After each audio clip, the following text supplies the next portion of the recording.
Assalamualaikum warahmatullahi wabarakatuh. Perkenalkan, nama saya Cikia Nurenanda Ardianti dengan NIM 251030124854. Halo semua, perkenalkan nama saya Naila Alkis Mulia dengan NIM 251030124836. Halo semua, perkenalkan nama aku Nini Wasmini dengan NIM 251030124844. Oke, jadi di sini saya akan menjelaskan tentang latar belakang vertigo. Vertigo adalah gangguan keseimbangan yang membuat seseorang merasa seolah-olah dirinya atau sekitarnya berputar. Kondisi ini biasanya disebabkan oleh gangguan telinga bagian dalam atau otak. Gejalanya meliputi pusing yang berputar, mual, dan kehilangan keseimbangan yang dapat mengganggu aktivitas sehari-harinya. Menurut WHO, sekitar 30% orang di dunia pernah mengalami vertigo, dan angkanya kejadiannya lebih tinggi pada perempuan serta meningkat seiringnya bertambahnya usia. Tujuan dan manfaat melaksanakan asuhan keperawatan pada klien vertigo dengan masalah keperawatan gangguan istirahat dan tidur bertujuan agar mahasiswa mampu melakukan pengkajian, merumuskan diagnosa, menyusun rencana, dan melakukan implementasi, serta evaluasi keperawatan pada klien vertigo.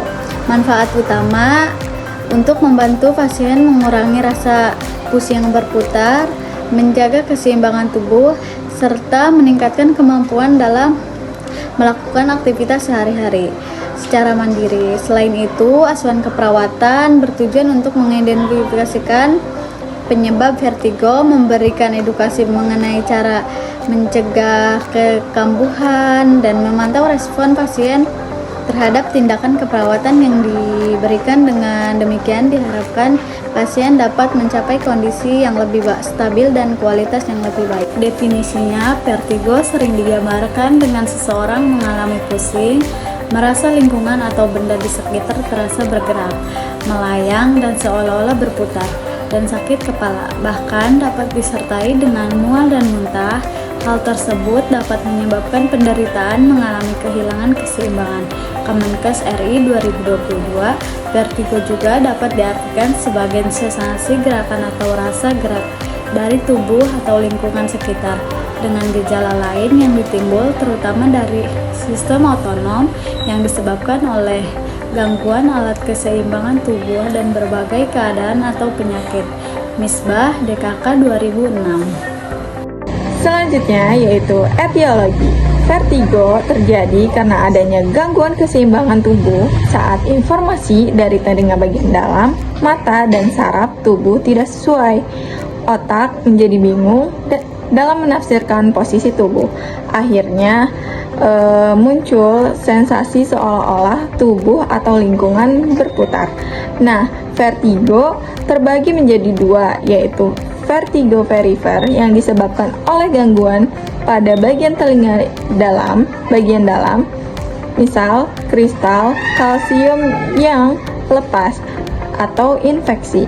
Yang kedua yaitu vertigo sentral yang disebabkan oleh gangguan pada otak seperti stroke, tumor, cedera kepala yang mempengaruhi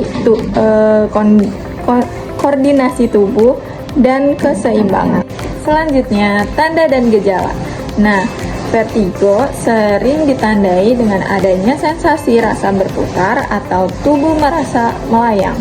Nah, untuk gejala yang sering muncul biasanya mual muntah, keringat dingin, gerakan bola mata yang tidak terkendali, sakit kepala, kepala merasa tertekan, sulit fokus, pandangan kabur, dan badan merasa melayang.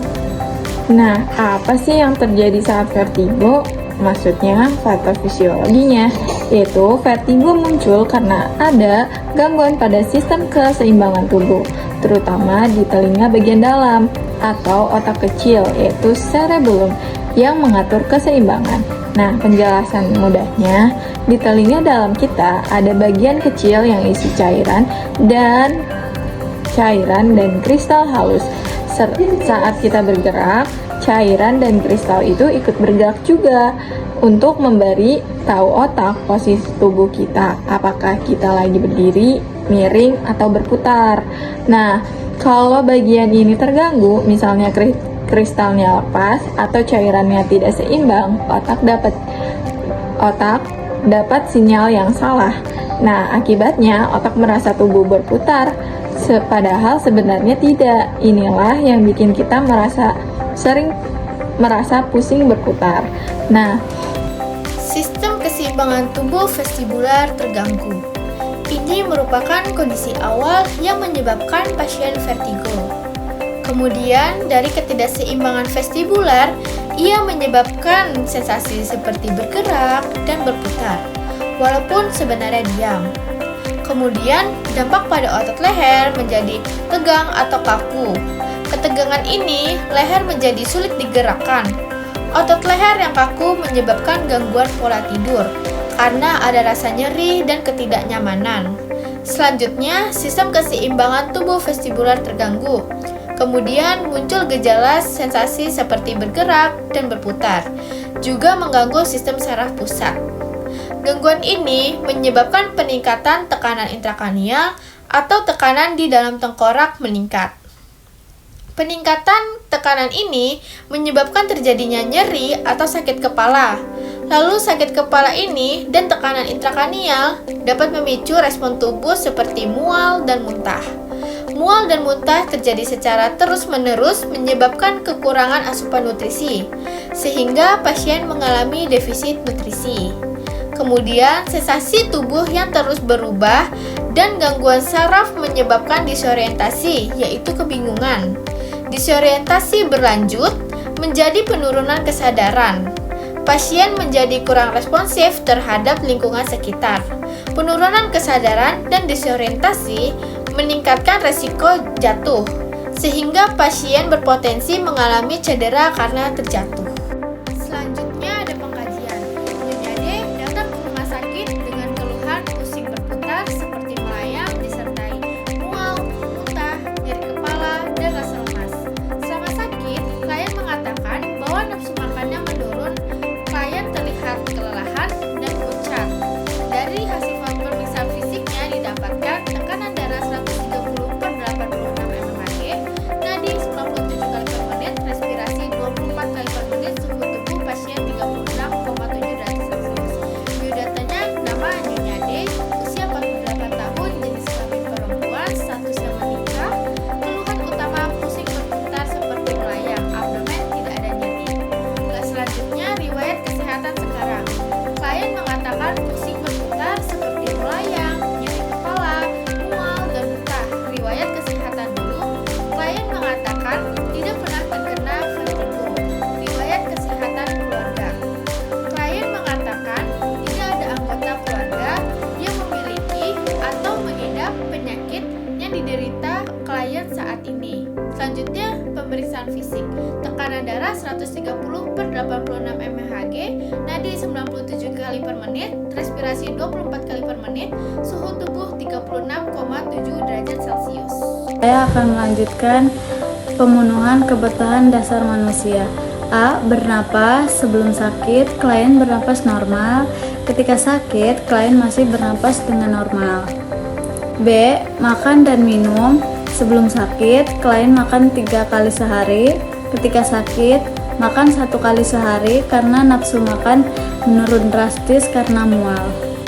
C. Eliminasi. Sebelum sakit, BAB dan BAK pasien normal. Ketika sakit, pasien tidak BAK karena penurunan nafsu makan. D. Mobilisasi. Sebelum sakit, klien dapat beraktivitas normal. Ketika sakit, klien sulit melakukan aktivitas karena pusing dan lemas. E. Istirahat dan tidur. Sebelum sakit, tidur teratur dan istirahat cukup. Ketika sakit, klien tidak dapat tidur dan istirahat dengan cukup karena pusing. F. Berpakaian. Sebelum sakit, klien bisa memilih baju yang akan dipakai. Ketika sakit, klien dibantu untuk memakai pakaiannya karena tubuhnya lemas. G. Suhu tubuh sebelum sakit, suhu tubuh klien normal. Ketika sakit, suhu tubuh klien tetap normal. H. Kebersihan diri sebelum sakit, klien mandi 2 kali sehari. Ketika sakit, klien tidak bisa mandi, klien hanya dilap saja. I. Merasa aman dan nyaman. Sebelum sakit, klien dapat menghindari bahaya. Ketika sakit, membantunya. I. Berkomunikasi. Sebelum sakit, klien berkomunikasi dengan baik. Ketika sakit, klien masih mampu berkomunikasi dengan baik. K. Bekerja. Sebelum sakit, klien bekerja. Ketika sakit, klien hanya berbaring di tempat tidur saja. I. Bermain. Sebelum sakit, ketika libur, klien berkumpul dengan keluarga. Ketika sakit, klien lebih banyak istirahat. M. Beribadah. Sebelum sakit, klien dapat melaksanakan ibadahnya setiap hari. Ketika sakit, klien masih beribadah. N. Berprestasi. Sebelum sakit, klien dapat bekerja seperti biasanya. Ketika sakit, klien tidak dapat bekerja dan lebih banyak beristirahat. Lalu, analisa data. Yang pertama, data subjektif. Klien mengatakan sulit tidur, mengatakan istirahat tidak cukup, mengatakan tidak puas tidur, dan mengatakan kemampuan beraktivitas menurun. Data objektifnya, kantung mata klien menghitam, mata memerah, dan tampak lelah. Etiologinya, benign paroksimal posisional vertigo atau gangguan keseimbangan tubuh vestibular. Sensasi bergerak dan berputar, kemudian mempengaruhi otot leher menjadi tertekan atau kaku, kemudian klien terjaga dan gangguan pola tidur. Masalahnya gangguan pola tidur. Lalu yang kedua, data subjektifnya, klien mengatakan mual dan muntah saat makan dan mengatakan nafsu makannya menurun. Data objektifnya, klien hanya menghabiskan setengah porsi yang disediakan. Lalu, mukosa bibir kering. Etiologinya BPPV. Kemudian, menyebabkan sensasi bergerak dan berputar. Lalu, peningkatan intrakranial. Lalu, peningkatan intrakranial ini menyebabkan nyeri atau sakit kepala dan menyebabkan mual muntah, dan mual muntah ini menyebabkan defisit nutrisi. Masalahnya defisit nutrisi. Lalu yang ketiga, data subjektifnya, klien mengatakan nyeri dan pusing yang terasa berputar-putar. Lalu rasa pusing datang hilang timbul, dan pusing bertambah apabila melakukan aktivitas seperti berjalan ke kamar mandi. Data objektifnya, klien tampak lemas dan berjalan sempoyongan. Etiologinya BPPV. Kemudian muncul sensasi bergerak dan berputar, kemudian peningkatan intrakranial, lalu peningkatan disorientasi dan kesadaran menurun dan menyebabkan resiko terjatuh. Kemudian masalahnya resiko jatuh. Diagnosa keperawatan. Yang pertama, diagnosa gangguan pola tidur berhubungan dengan gangguan sistem keseimbangan tubuh vestibular terganggu. Kedua, diagnosa defisit nutrisi berhubungan dengan ketidakmampuan menelan makanan. Dan yang ketiga, diagnosa risiko jatuh berhubungan dengan kerusakan keseimbangan. Kemudian, intervensi keperawatan. Diagnosa yang pertama, gangguan pola tidur. Tujuannya, setelah dilakukan tindakan keperawatan selama 3x24 jam, gangguan pola tidur teratasi dengan kriteria hasil, keluhan sulit tidur menurun, keluhan istirahat tidak cukup menurun, keluhan tidak puas tidur menurun, dan kemampuan beraktivitas meningkat. Intervensi yang pertama, identifikasi pola aktivitas dan tidur. Untuk memonitor waktu dan pola tidur klien dapat membantu perawat mengetahui apakah klien mengalami gangguan tidur atau tidak. Lalu yang kedua, identifikasi faktor pengganggu tidur untuk mendata masalah yang dialami oleh klien. Ketiga, modifikasi lingkungan, misalnya kebisingan, suhu, tempat tidur untuk memberikan kenyamanan agar klien dapat beristirahat. Lalu yang keempat, identifikasi lokasi, durasi, intensi nyeri untuk mengetahui lokasi, durasi, intensi nyeri dari klien. 5. Jelaskan pentingnya tidur cukup untuk agar klien tahu mengenai pentingnya istirahat yang cukup. Diagnosa kedua, defisit nutrisi. Kriteria hasil setelah dilakukan tindakan keperawatan selama 3 kali 24 jam diharapkan defisit nutrisi teratasi. Dengan kriteria hasil, klien dapat menghabiskan 1 porsi makan yang disediakan, mukosa bibir lembab, dan nafsu makan membaik. Intervensi yang pertama, monitor asupan makan untuk mengetahui porsi makan pasien yang sudah dihabiskan. 2. Anjurkan klien makan sering tapi sedikit untuk mengurangi rasa penuh pada lambung dan mencegah nausea. 3. Identifikasi faktor penyebab muntah untuk mengetahui tindak lanjut dari penyebab muntah. Dan yang keempat, identifikasi karakteristik muntah untuk mengetahui tingkat muntah yang dirasakan. Dan yang kelima, lakukan oral hygiene untuk meningkatkan selera makan klien. Diagnosa ketiga, risiko jatuh. Tujuannya, setelah dilakukan tindakan keperawatan selama 3 kali 24 jam, diharapkan klien dapat menghindari risiko jatuh. Dengan kriteria hasil, jatuh saat berdiri cukup menurun dan jatuh saat berjalan menurun. Intervensinya yang pertama, identifikasi faktor risiko jatuh agar mengetahui faktor risiko jatuh. Kedua, bantu klien untuk melakukan perpindahan ke lingkungan yang aman untuk membantu pasien dalam melakukan pergerakan yang aman.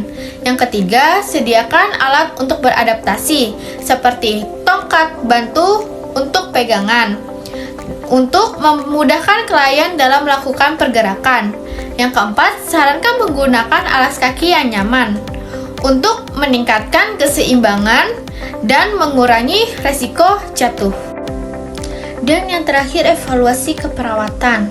Tanggal 21 September 2025 pukul 16.00. Diagnosa yang pertama, gangguan pola tidur. Evaluasi S-nya, klien mengatakan sulit tidur, mengatakan istirahat tidak cukup, dan mengatakan kemampuan beraktivitas menurun. O-nya, keadaan umum kompos mentis, klien tampak lemas, mata klien tampak memerah, klien tampak meringis. A-nya, masalah belum teratasi, P-nya intervensi dilanjutkan. Lalu diagnosa kedua, defisit nutrisi. S-nya, klien mengatakan mual dan muntah saat makan. O-nya, klien tampak pucat, klien tampak lemas, klien hanya menghabiskan setengah porsi makanan. A-nya, masalah belum teratasi, P-nya intervensi dilanjutkan. Dan diagnosa ketiga, resiko jatuh. S-nya, klien mengatakan pusing berputar saat berjalan. O-nya, klien tampak lemas saat duduk dan berjalan, dan klien tampak sempoyongan. A-nya, masalah belum teratasi, P-nya intervensi dilanjutkan. Lalu pada tanggal 22 September 2025 pukul 09.00, diagnosa yang pertama, gangguan pola tidur. S-nya, klien mengatakan tidurnya mulai sedikit membaik, namun masih sering terbangun di malam hari dan merasa belum cukup istirahat. O-nya, mata klien tampak tidak terlalu merah seperti hari sebelumnya. Klien tampak lebih segar dan aktivitas dapat dilakukan tanpa keluhan pusing berat. A-nya, masalah teratasi sebagian. P-nya intervensi dilanjutkan. Yang pertama, mengidentifikasi pola aktivitas dan tidur. Kedua, memodifikasi lingkungan yang nyaman. Ketiga, mengidentifikasi lokasi, durasi, intensitas nyeri. Lalu diagnosa yang kedua, defisit nutrisi. S-nya, klien mengatakan mual dan muntah sudah mulai berkurang dan dapat makan lebih banyak dari hari sebelumnya. O-nya, klien dapat menghabiskan kurang lebih 1 porsi makanan, mukosa bibir tampak lebih lembab, tidak ada muntah setelah makan. A-nya, masalah teratasi sebagian. P-nya intervensi dilanjutkan. Yang pertama, memonitor asupan makanan. Yang kedua, menganjurkan klien makan sering tapi sedikit. Lalu diagnosa yang ketiga, risiko jatuh. S-nya, klien mengatakan masih merasa sedikit pusing saat berdiri lama. O-nya, klien tampak lebih stabil saat duduk dan berdiri. Dan klien dapat berjalan perlahan dengan bantuan. A-nya, masalah teratasi sebagian. P-nya intervensi dilanjutkan. Yang pertama, membantu klien untuk melakukan perpindahan ke lingkungan yang aman. Kedua, mensarankan menggunakan alas kaki yang nyaman.